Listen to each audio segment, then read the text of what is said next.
Bapak Ibu Saudara, Shalom.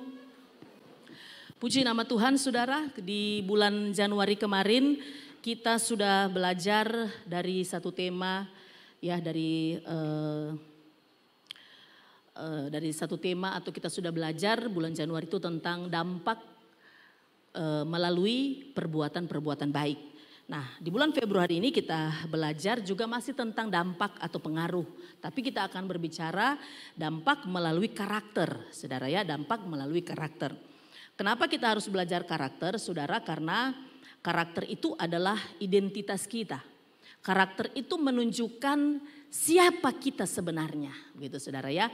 Karakter itu akan menunjukkan siapa kita sesungguhnya. Saudara, karena karakter itu tidak dibentuk secara instan. Ya, karakter tidak terjadi secara instan, tetapi karakter itu dibentuk melalui proses pertumbuhan rohani. Ya, karakter itu dibentuk melalui ujian-ujian hidup. Ya, karakter itu dibentuk melalui perjalanan ketaatan kita kepada firman Tuhan. Nah, saudara dikasih Tuhan, nanti sampai bulan ke-6 atau sampai bulan Juni, saudara, tema sentral dari GBI untuk pengajaran setiap bulan itu di sepanjang tahun ini, saudara akan berbicara tentang dampak.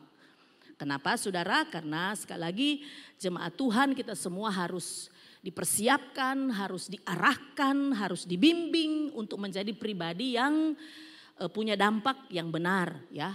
Di dalam keluarga kita, di dalam pekerjaan kita, di dalam pelayanan kita, baik pun kita di tengah-tengah masyarakat. Karena memang kita dipanggil saudara ya untuk memberi dampak. Kalau sudah buka Matius 5 ayat 13 sampai 14 dikatakan kita ini adalah garam dan terang dunia. Kita dipanggil memang untuk memberi dampak. Maka hari ini ya kita akan belajar sekali lagi dampak melalui karakter, tetapi subtema minggu ini saya akan berbicara tentang respect God, begitu saudara ya. Saya akan menyampaikan tentang bagaimana kita menghormati Allah. Karena karakter yang benar akan menumbuhkan sikap yang menghormati Allah. Saudara dikasih Tuhan, saya mau katakan begini. Semua kehancuran, semua penderitaan, semua kegagalan manusia di bumi ini selalu dimulai dari perlawanan terhadap Allah. Saudara ya, dimulai dari perlawanan terhadap Allah. Ya memang saudara dikasih Tuhan, kalau kita tahu di dalam cerita, di dalam kejadian bahwa iblis mendorong ya melalui manusia yang pertama sehingga manusia yang pertama itu jatuh dalam dosa ya. Dan itu akan terus dia kerjakan justru semakin gencar di waktu-waktu atau di hari-hari terakhir ini. Saudara, ketika pun kita sudah menjadi orang percaya, bahkan kita sudah melayani Tuhan, ya, saudara sudah rajin beribadah, saudara sudah menjadi anggota gereja, kita juga masih akan terus didorong oleh si jahat tanpa kita sadari. Saudara ya, untuk melakukan perlawanan-perlawanan terhadap Allah. Ya, saudara dengan apa?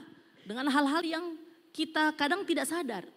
Di tengah-tengah kenyamanan hidup, ya, di tengah-tengah apa saudara yang kasih Tuhan, kehidupan kita sehari-hari, dia menarik kita dari persekutuan dengan Tuhan, dia membiasakan hidup kita dengan ketidakjujuran, ya, dia memanfaatkan rasa kecewa kita untuk kita tidak memiliki gairah lagi terhadap firman Tuhan, tidak memiliki gairah untuk beribadah, ya, sehingga kita tidak punya keinginan untuk menjadi orang yang baik, kita simpan sakit hati, diam-diam kita benci orang, diam-diam kita saudara ya, memanfaatkan orang begitu saudara ya.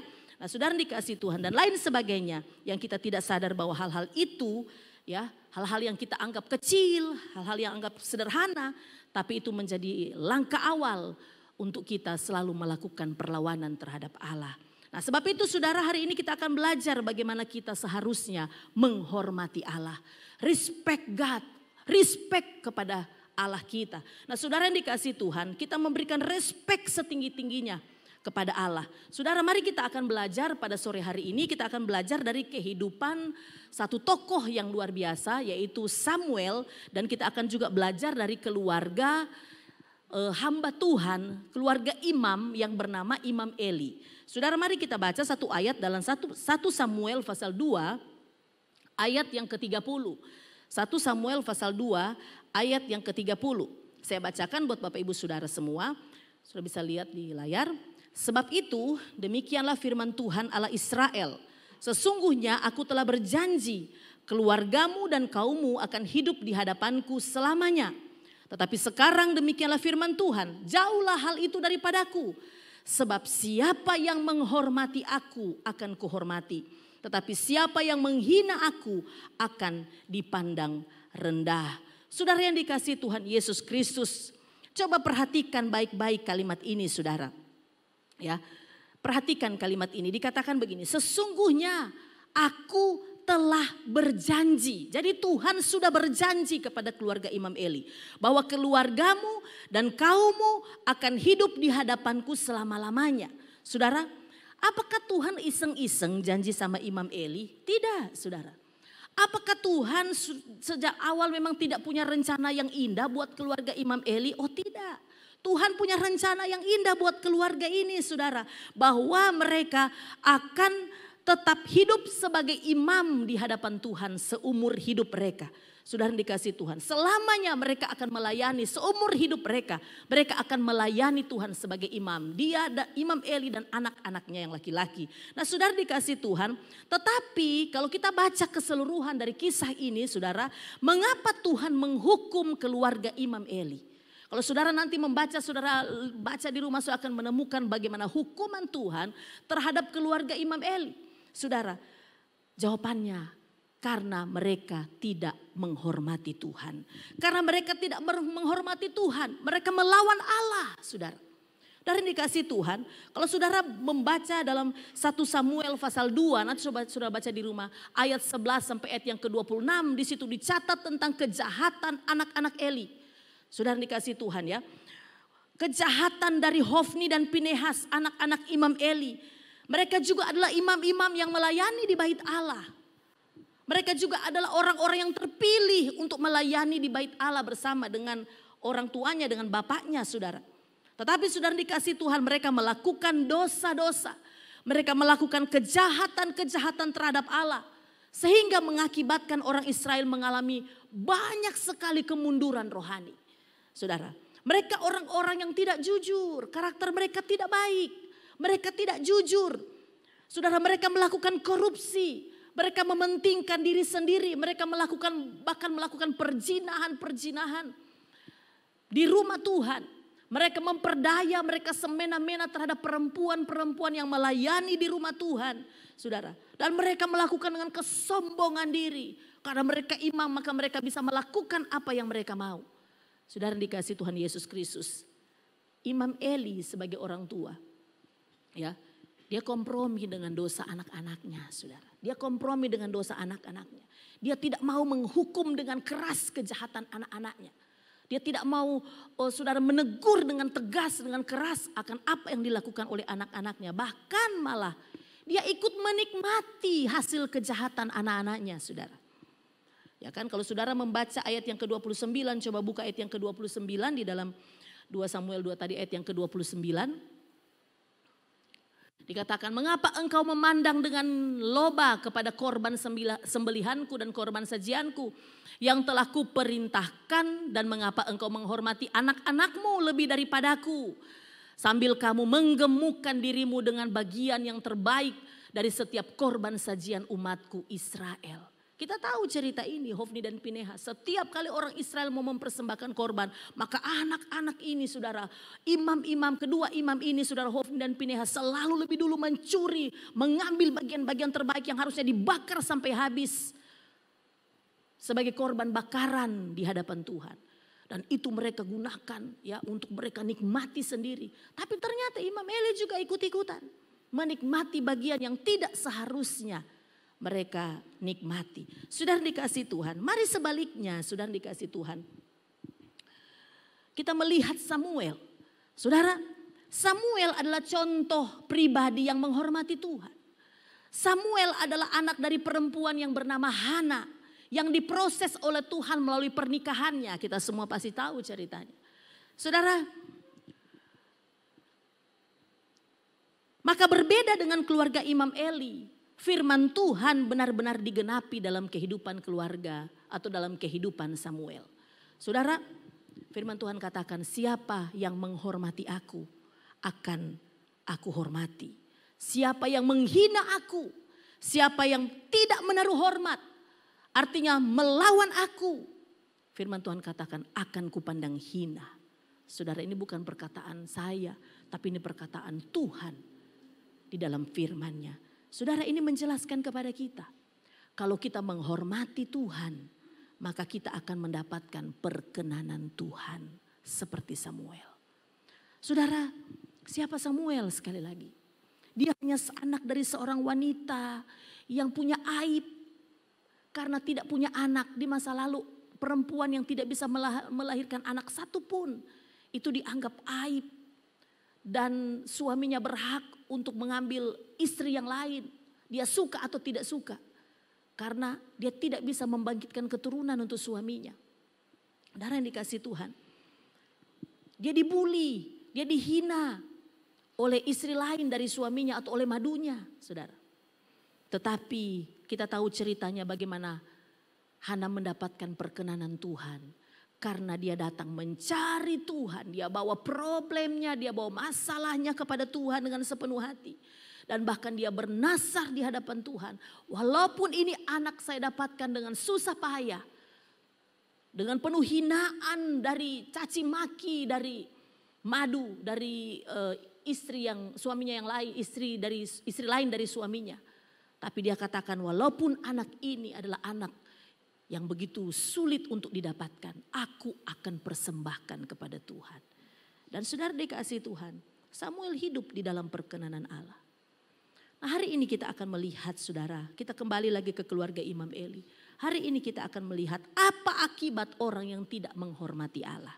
Saudara, supaya ini menjadi pelajaran bagi kita semua. Supaya kita jangan sampai tidak menghormati Tuhan. Apa akibat dari orang yang tidak menghormati Tuhan? Yang pertama, orang yang tidak menghormati Tuhan, dia akan mengalami kemerosotan iman. Dia akan mengalami kemerosotan iman atau dia akan mengalami kemerosotan rohani. Saudara, kemerosotan rohani adalah sebuah kondisi di mana seorang Kristen secara perlahan-lahan menjauh dari Tuhan. Kalau saudara perlahan-lahan sekarang mulai merasa saudara jauh dari Tuhan, hati-hati saudara. Ya. Kemerosotan rohani terjadi di mana kita mulai menjauh dari Tuhan. Kemudian kita kehilangan kepekaan terhadap suara firman Tuhan. Dan akhirnya kita jatuh di dalam dosa berulang-ulang. Saudara, tanpa kesadaran untuk bertobat dengan sungguh-sungguh. Saudara, keluarga Imam Eli memperlihatkan dengan jelas tentang kemerosotan rohani yang mereka alami. Dan itu menghancurkan bukan hanya keluarga mereka. Bukan hanya Hofni dan Pinehas. Tetapi juga seluruh keluarga mereka. Ya, sehingga Tuhan berkata, tidak akan ada dalam keturunanmu orang-orang yang berumur panjang. Tidak akan ada kakek nenek di dalam keluargamu. Tidak akan ada orang yang berlanjut usia. Saudara, dampak dari orang tidak menghormati Tuhan. Mengalami kemerosotan rohani dan akhirnya menyebabkan bukan cuma 1-2 orang yang menanggungnya tetapi seluruh keluarga. Dan bukan hanya seluruh keluarga tetapi juga bahkan satu bangsa yaitu seluruh orang Israel. Saudara, Eli adalah imam yang dipilih untuk melayani Tuhan di rumah Tuhan. Tetapi dia gagal mendidik dan mempersiapkan anak-anaknya untuk memiliki karakter yang baik. Karakter yang rendah hati, hormat sama Tuhan, murah hati, jujur. Dan semua karakter-karakter baik yang harusnya dimiliki oleh anak-anak Tuhan, oleh orang-orang yang percaya kepada Tuhan. Saudara dikasih Tuhan, saya mau katakan begini. Tidak peduli seberapa tinggi, seberapa besar, seberapa banyak pengetahuan kita, atau jabatan kita, atau uang kita. Jika kita tidak menjaga hidup kita, kita tidak menjaga kekudusan kita, integritas kita dengan benar, maka pada akhirnya akan ada banyak kerugian-kerugian yang kita akan alami dalam hidup ini. Berkaca dari apa yang dialami oleh keluarga Imam Eli. Yang kedua saudara, Akibat orang yang tidak menghormati Allah adalah yang kedua. Tidak menghormati Tuhan akan membatalkan perjanjian Allah. Tidak menghormati Tuhan akan membatalkan perjanjian Tuhan. Saudara dikasih Tuhan, Tuhan telah berjanji, ya. Tuhan telah berjanji, tapi Dia membatalkan dan menarik kembali perjanjiannya. Mungkin saudara pasti banyak protes. Gimana lagi ini Ibu Pendeta? Dia bilang Tuhan itu setia kepada janjinya. Tuhan tidak pernah lalai dalam janjinya. Tuhan tidak pernah berdusta kepada janjinya. Tapi kenapa saya katakan bahwa Tuhan telah berjanji kepada keluarga Imam Eli, tetapi Dia membatalkan perjanjiannya? Kok bisa? Kok bisa Tuhan tidak setia kepada janjinya? Saudara, begini. Kalau kita belajar firman Tuhan, saudara, maka kita akan menemukan bahwa ada dua jenis janji Allah. Ada dua jenis janji Allah. Saudara, yang pertama adalah janji yang tidak bersyarat. Janji yang tidak bersyarat. Dan yang kedua adalah janji yang bersyarat. Nah, saudara, janji yang tidak bersyarat itu janji yang didasarkan pada sifat Allah yang setia dan berdaulat. Artinya tidak ada dosa atau kegagalan manusia yang dapat membatalkan janji Allah. Jadi janji Allah itu, mau manusia mau berdosa mau tidak berdosa, tetap pasti akan terjadi. Itu janji yang tidak bersyarat. Saya kasih contoh. Contoh tentang janji penyelamatan Allah manusia melalui Yesus Kristus kepada manusia. Saudara, manusia berdosa bagaimanapun juga. Saudara, manusia berdosa bagaimanapun juga, rusak bagaimanapun juga, tetap Tuhan Yesus harus datang untuk menyelamatkan manusia berdosa. Saudara, jadi tidak tunggu manusia baik dulu baru Tuhan Yesus datang untuk mati di kayu salib. Tidak, dalam keadaan berdosa pun Yesus datang ke dunia mati di kayu salib. Saudara dikasih Tuhan.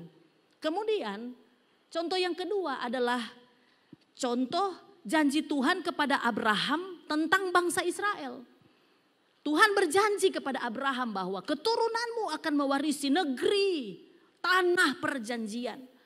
Sekalipun ya, keturunan Abraham yaitu orang-orang Israel kepala batu, tegar tengkuk, melakukan terus menerus kejahatan, terus menerus melakukan dosa.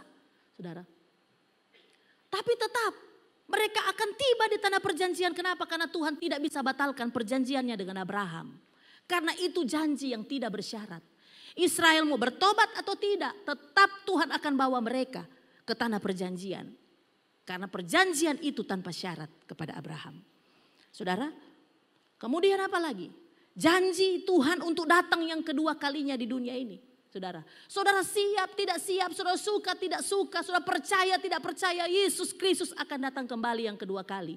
Itu janji yang tidak pakai syarat. Oh, saya akan datang kalau kamu percaya. Kalau kamu sudah siap baru saya datang. Tidak. Saudara siap atau tidak, Yesus Kristus akan datang. Itu janji tanpa syarat. Tapi ada janji yang bersyarat. Janji yang bersyarat adalah janji yang pasti ditepati oleh Tuhan, tetapi membutuhkan respon dan ketaatan manusia. Janji itu akan terjadi kalau direspon dengan ketaatan oleh manusia. Contoh saudara, kalau saudara lihat 1 Samuel 13 ayat 13 sampai ayat yang ke-14 saudara. 1 Samuel pasal 13 ayat 13 sampai ayat yang ke-14. Dikatakan begini.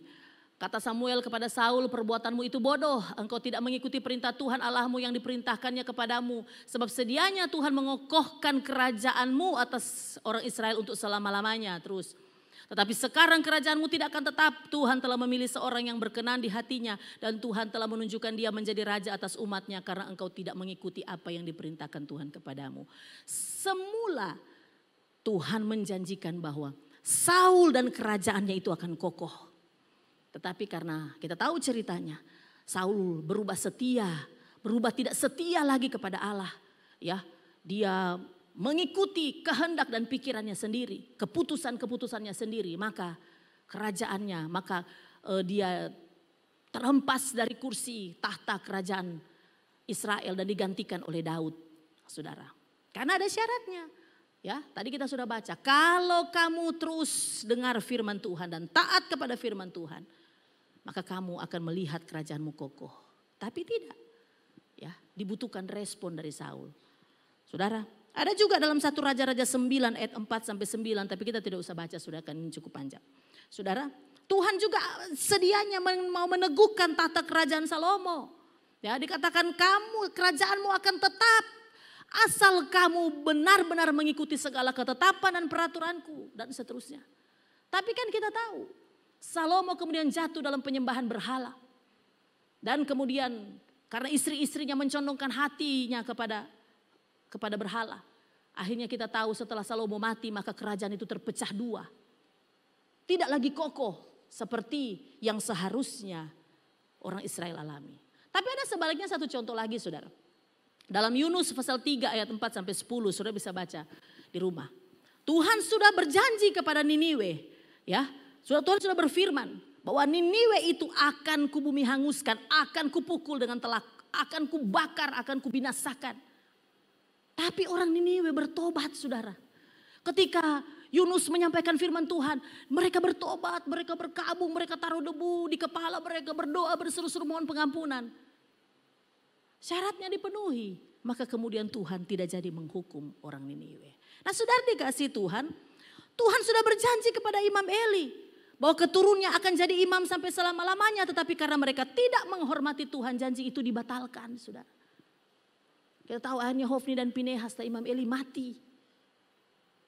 Saudara, saya mau katakan begini, perhatikan baik-baik saudara. Tuhan tidak sembarangan membatalkan janjinya. Tetapi janji yang bersyarat harus direspon oleh umatnya. Jika bagian ini tidak kita kerjakan, maka janji itu tidak berlaku. Sekali lagi Tuhan itu tidak sembarangan batalkan janji. Hanya jika kita meresponinya dengan benar, maka janji itu akan berlaku. Tapi jika tidak, maka itu tidak akan berlaku dalam hidup kita. Tuhan itu setia. Tuhan itu setia pada janjinya. Tapi dia juga adil dalam tindakannya. Sehingga Tuhan tidak akan membiarkan dosa berlangsung tanpa konsekuensi. Setiap dosa yang kita kerjakan dalam hidup ini selalu ada konsekuensinya. Saudara, karena apa? Karena Tuhan setia, tapi dia juga adil kepada keputusan-keputusannya. Maka ini mengingatkan kita untuk tetap setia. Mengingatkan kita untuk tetap setia dalam hidup kita, dalam ketaatan kita kepada Tuhan. Karena janjinya berlaku kepada mereka, orang-orang yang sungguh-sungguh taat dan menghormati Tuhan dalam hidupnya. Yang terakhir, yang ketiga, sudah dikasih Tuhan. Apa akibat orang tidak menghormati Allah? Mereka mengalami yang ketiga, mereka mengalami kekalahan besar. Mereka mengalami kekalahan yang besar. Kalau saudara buka nanti di rumah dalam 1 Samuel pasal 4 ayat 1 sampai ayat yang ke-22, saudara. Ya, dampak dari perlawanan terhadap Allah, dampak dari mereka tidak menghormati Allah, bangsa Israel mengalami kekalahan yang sangat fatal. Saudara, begini saudara. Ketika mereka maju melawan orang Filistin, saudara, ketika mereka maju melawan orang Filistin, mereka kalah dalam peperangan yang pertama. Ya, mereka kalah. Orang Israel kalah pada peperangan yang pertama itu, tewas 4.000 tentara Israel, saudara. Ketika mereka berperang, mereka kalah pada sesi pertama, katakanlah begitu saudara ya. Kalah 4.000 orang, 4.000 pejuang pahlawan Israel itu mati. Tentara mati saudara, 4.000. Nah, perhatikan ini baik-baik. Kekalahan itu ya, orang Israel pikir, mereka mengira bahwa karena tidak ada tabut Allah di medan peperangan. Maka kemudian mereka, kalau saudara membaca dalam 1 Samuel 4 ayat 1 dan seterusnya, saya akan mendapatkan cerita yang bagus sekali saudara. Jadi mereka pikir, oh karena tidak ada tabut Allah di medan peperangan ini, maka kita kalah. Maka mereka satu dan yang lain berkata, ya, Ambil itu tabut perjanjian, ambil. Hadirkan di tengah-tengah medan peperangan. Dan pasti kita akan menang karena kita sudah bawa tabut itu di tengah-tengah peperangan kita. Maka orang pergi ambil, saudara. Mereka pergi ambil itu tabut dan mereka bawa di tengah-tengah medan perang. Ketika tabut Allah itu tiba di medan perang, saudara. Aduh, mereka berteriak, bersorak-sorak. Ya, mereka bertempik sorak, mereka berteriak-teriak. Begitu sangat riuh. Mereka senang karena kami akan menang. Ketika orang Filistin dengar sorak-sorai dan teriakan orang Israel, mereka jadi takut, saudara. Mereka jadi takut. Mereka berpikir begini, aduh, berarti Allah sudah hadir di tengah-tengah orang Israel. Kita pasti akan kalah berperang. Maka mereka saling menyemangati satu dengan yang lain, orang Filistin. Terjadilah peperangan. Yang luar biasa adalah sekalipun ada tabut Allah di tengah-tengah peperangan itu, malah terjadi kekalahan yang fatal dari pihak orang Israel. Yang mati itu, saudara, lebih banyak daripada waktu tabut Allah tidak ada di tengah-tengah medan peperangan. Yang mati itu dikatakan 30.000 pejuang tewas. Bukan cuma itu, tabut Allah juga apa, saudara? Dicuri, dirampas oleh musuh. Hofni dan Pinehas serta Imam Eli mati. Kemudian terjadi masa yang disebutkan Ikabod. Ikabod itu sebenarnya adalah anak yang dilahirkan oleh istri Pinehas. Pada saat istri Pinehas dengar bahwa suaminya mati, kemudian tabut Allah dirampas, mertuanya juga mati. Maka saudara dikasih Tuhan, istri Pinehas itu melahirkan tiba-tiba begitu, saudara. Kontraksi kandungannya dan lahirlah anak dan dia beri nama Ikabod. Tapi masa Ikabod itu, sudah apa artinya Ikabod? Ikabod itu artinya Israel hilang kemuliaannya. Terjadi kekalahan yang fatal. Saudara, kalau orang Israel kehilangan kemuliaannya, saudara, maka itu berarti kegagalan yang luar biasa mereka alami. Akibat apa? Akibat mereka tidak menghormati Allah. Saudara, saya mau katakan begini kepada saudara semua. Ketika kita tidak menghormati Allah, maka akan ada konsekuensinya yang kita alami dalam hidup ini. Saudara mungkin masih ingat kebakaran terburuk dalam sejarah ya di Los Angeles. Tanggal 5 Januari 2025 ada sebuah, pas saudara sudah tahu, ada sebuah acara bergengsi Golden Globes 2025. Berkumpul begitu banyak artis-artis Hollywood. Saya kurang tahu apa Golden Globes itu, saudara mungkin sudah bisa searching di Google. Tapi ada seorang host yang bernama Nikki Glaser.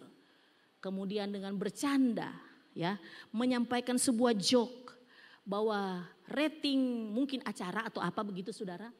Ya, nomor 1, peringkat 1 ini, peringkat 2 ini, dan dia katakan yang paling terakhir yang tidak dipilih oleh siapapun adalah Allah.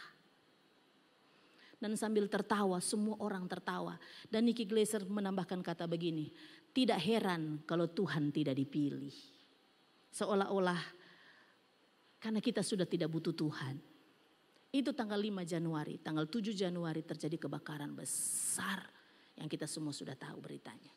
Saudara, saya tidak menjudge atau menghakimi bahwa itu terjadi sebagai penghukuman Tuhan. Tetapi saya percaya bahwa kalau kita tidak menghormati Tuhan di dalam hidup kita, pasti akan ada masalah besar di dalam hidup kita.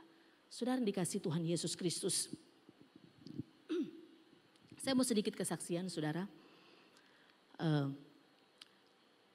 Saya merasa 3 tahun belakangan ini, saudara, 3 tahun belakangan ini, saya merasa ada dalam hidup saya itu ada pelayanan saya itu saya merasa seperti stagnan begitu, saudara. Saya merasa seperti ada apa ya mau bilang kayak kelesuan rohani begitu, saudara, dalam diri saya. Saya merasa ada yang hilang begitu, tapi saya tidak tahu apa. Ya, saya cuma merasa kok saya stagnan begini ya, kok saya pelayanan saya kok datar begitu. Saudara, saya masih punya jam-jam doa pribadi. Saya masih terus berdoa secara pribadi. Saya punya jam-jam doa pribadi. Saya juga masih menyembah, mengangkat tangan dalam saya berdoa. Saya juga masih khotbah, baik di sini maupun di beberapa tempat kalau saya diminta untuk berkhotbah. Saya masih saudara ya, memberikan perpuluhan, saya masih melakukan pekerjaan-pekerjaan Tuhan, tugas-tugas saya sebagai full timer. Tapi saya merasa ada yang kurang dari hidup saya. Saya merasa di dalam jiwa saya merasa ada yang tidak meletup-letup seperti dulu begitu saudara ya. Seperti pada awal-awal pelayanan saya. Saudara mungkin ya katakanlah mungkin ada sedikit kejenuhan atau bagaimana saudara. Nah, saudara dikasih Tuhan tapi saya tidak tahu apa penyebabnya. Apa yang hilang itu yang harus saya kembalikan saya tidak tahu. Saudara sampai 2 hari yang lalu saudara saya bertemu dengan adik rohani saya. Sekarang sudah jadi gembala jemaat di Surabaya. Saudara dan kami bertemu dan kemudian bercerita, bercakap-cakap saudara dan kemudian saya ternyata menemukan jawaban lewat percakapan itu. Saya kemudian menemukan apa yang hilang dari hidup saya. Saudara, dia katakan begini, Kak Dia, saya cuma mau bilang sama Kak Dia, nyalakan kembali api yang sudah padam itu. Nyalakan kembali, bakar kembali api pujian dan penyembahan.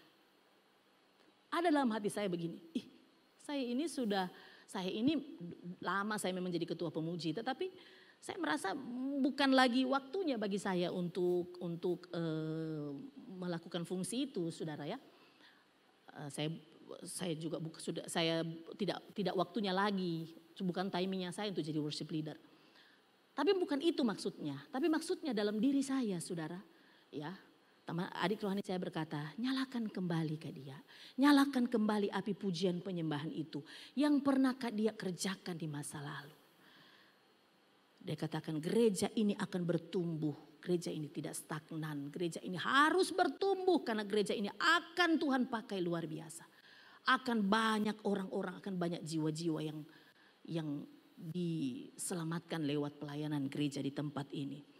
Tapi jangan bangun dengan pikiran manusia. Bangun dengan keintiman di dalam Tuhan. Saudara, inilah jawaban yang saya cari. Bahwa saya harus kembali membangun pujian, penyembahan dalam hidup saya. Saudara dikasih Tuhan. Tapi bukan itu masalahnya. Setelah saya pulang, saya merenungkan firman Tuhan begini. Saya merenungkan begini. Ternyata tidak mengobarkan dengan maksimal karunia Allah yang Allah berikan kepada masing-masing kita, itu adalah bentuk ketidakhormatan kita kepada Allah.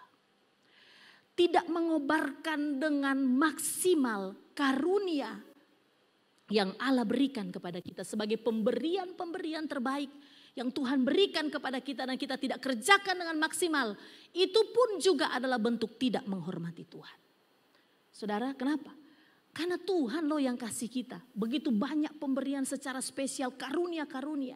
Saudara mungkin tidak karunia seperti saya, tapi saudara punya karunia yang lain. Saudara bisa punya karunia untuk mengajar, saudara punya karunia untuk berdoa, saudara punya karunia apapun saudara. Saudara yang paling tahu apa yang Tuhan berikan dalam hidup saudara. Dan saudara tidak kerjakan itu dengan sebaik-baiknya. Kok saudara punya karunia untuk memberi, saudara karunia untuk apapun. Kita tidak kerjakan dengan sebaik-baiknya, maka itu juga bentuk kita tidak menghormati Tuhan. Makanya ada yang hilang dari hidup saya.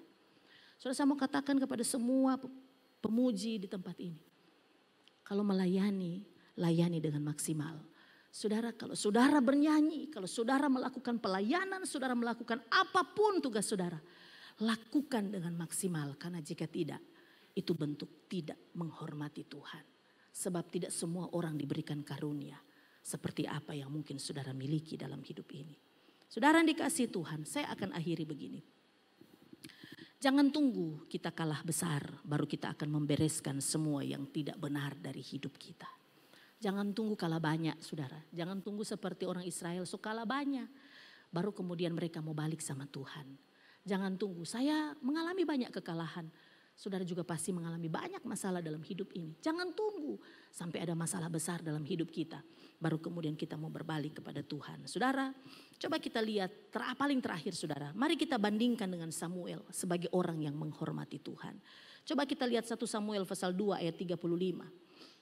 1 Samuel 2 ayat 35 berkata, dan aku akan mengangkat bagiku seorang imam kepercayaan yang berlaku sesuai dengan hatiku dan jiwaku. Dan aku akan membangunkan baginya keturunan yang teguh setia, sehingga ia selalu hidup di hadapan orang yang kuurapi. Saudara, 1 Samuel 3 ayat 19 sampai 20. Dan Samuel makin besar dan Tuhan menyertai dia. Dan tidak ada satupun dari firman-Nya itu yang dibiarkannya gugur. Maka taulah seluruh Israel dari Dan sampai Beersheba, bahwa kepada Samuel telah dipercayakan jabatan Nabi Tuhan. Saudara, orang yang menghormati Tuhan seperti Samuel memiliki ketajaman rohani. Memiliki ketajaman rohani. Samuel peka terhadap suara firman Tuhan sejak dia kanak-kanak sampai dia dewasa. Dia tahu apa yang harus dia kerjakan. Dia tahu apa yang harus dia lakukan. Dia tahu apa yang menjadi kehendak Tuhan dalam hidupnya. Maka saudara, seharusnya kalau kita orang yang menghormati Tuhan, kita pasti akan peka kepada suara firman Tuhan. Saudara akan tahu apa yang Tuhan kehendaki dalam pekerjaan saudara, dalam sekolah saudara, dalam rumah tangga saudara, pelayanan saudara, dalam apapun yang saudara lakukan. Saudara akan tahu apa yang Tuhan ingin saudara kerjakan dalam hidup ini. Sesuai dengan apa yang kau kerjakan dalam hidup ini. Saudara dikasih Tuhan. Yang kedua, orang yang menghormati Tuhan seperti Samuel. Samuel disukai oleh Tuhan dan manusia. Saudara, kalau kita menghormati Tuhan, maka kita menjadi kesukaan Tuhan. Dan Tuhan akan membangkitkan orang-orang yang respect dengan kita. Orang-orang yang akan menghargai kita, orang-orang yang menghormati kita.